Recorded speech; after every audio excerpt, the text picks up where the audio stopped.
امام نے مکتب تشیع کو زندہ کیا ہے۔ عزیزان، میں پہلے بارہا بعض مناسبتوں سے عرض کیا ہے کہ تشیع اول تو فرقہ بنا دیا گیا اسلام کا، اور وہ بھی ایک ناشناختہ فرقہ۔ آج سے 30-40 سال پہلے کی کتابیں اٹھا کے پڑھیں، آپ کو اندازہ ہو جائے گا، پوری دنیا کے عالمی ریسرچ سینٹرز کی کتابیں عالمی آپ پڑھیں، آپ کو اندازہ ہو جائے گا کہ تشیع دنیا کے لیے ناشناختہ نام تھا، ناشناختہ مکتب تھا۔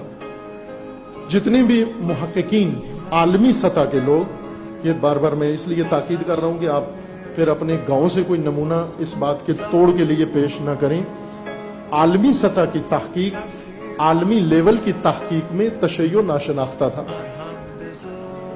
جو عالمی سطح کے محققین آتے تھے، اسلام کا مطالعہ کرتے تھے، اکثر عرب ملکوں میں آتے اور آ کر اسلام کے تمام فرقوں کا مطالعہ کرتے سوائے تشیع کے۔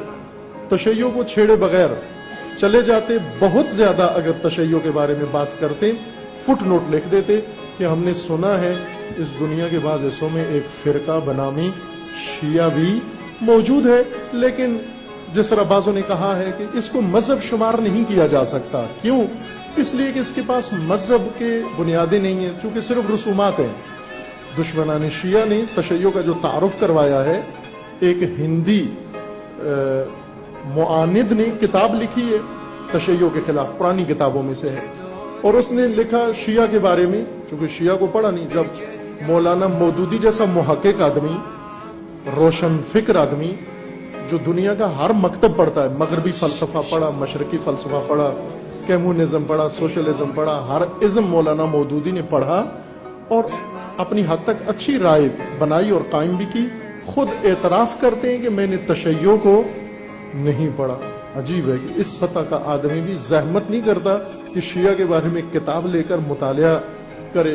جب اس سطح کا روشن فکر انسان نہیں پڑھتا تو وہ متعصب جس کی بات کرنے جا رہا ہوں، جس نے تشیع کے خلاف کتاب بھی لکھی، اس کتاب میں اس نے لکھا کہ تشیع کے پاس 4-5 چیزیں ہیں۔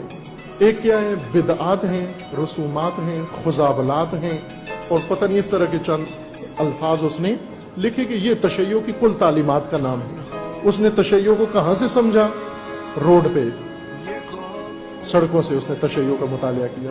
تشیع کو منابع سے نہیں دیکھا، وہ گیا تشیع کو سمجھنے کے لیے جہاں غلط ایڈریس دیا گیا تھا۔ اس کو غلط ایڈریس موجود ہے تشیع کو سمجھنے کے لیے۔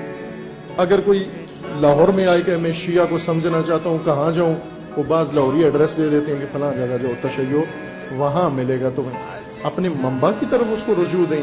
تشیع کو جس نے سمجھنا ہے سب سے پہلے قرآن کی طرف رجوع کرے۔ تشیع کو سمجھنا ہے سیرت رسول اللہ کی طرف رجوع کرے۔ تشیع کو سمجھنا ہے حدیث و سنت رسول اللہ میں تلاش کرے۔ تشیع کو سمجھنا ہے تو ائمہ کی سیرت میں تلاش کرے۔ تشیع کو اگر اس نے سمجھنا ہے تو فقہا و علماء شیعہ کی کتابوں میں جا کر تلاش کرے۔ جہلاء کے پاس تشیع سے نہیں ملے گا۔ تشیع وہ یہ فٹ نوٹ لکھ دیتے کہ تشیع مذہب نہیں بلکہ رسومات ہے، کہ رسومات کے نام ہے۔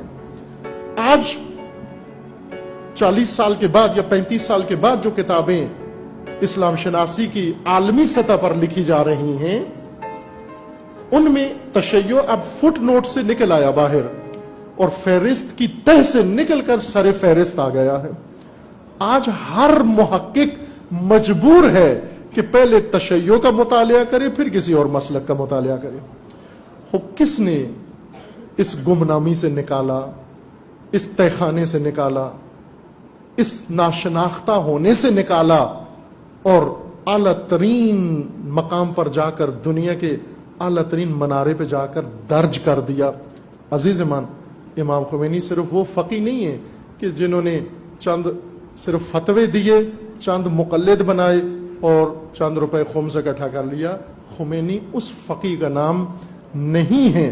خمینی اس فقی کا نام ہے کہ وہ کام جو عصر رسول اللہ سے ادھورا چھوڑ دیا گیا تھا، ولایت کے رکن کو ترک کر کے دبا دیا گیا تھا، امام نے آ کر اسے غبار سے نکالا، ملبے سے نکالا، ملبے سے نکال کر دنیا کو بتایا، اور اتنا حسین کر کے بتایا، اتنا زیبا کر کے بتایا کہ آج بھی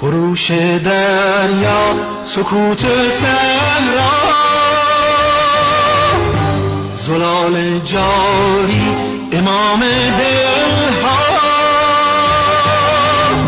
تو دل می ربودی، چو لب می گشودی، که لب تشنگان را چو باران بودی، تراوت باران صدای تو بود، نشاط جمال صفای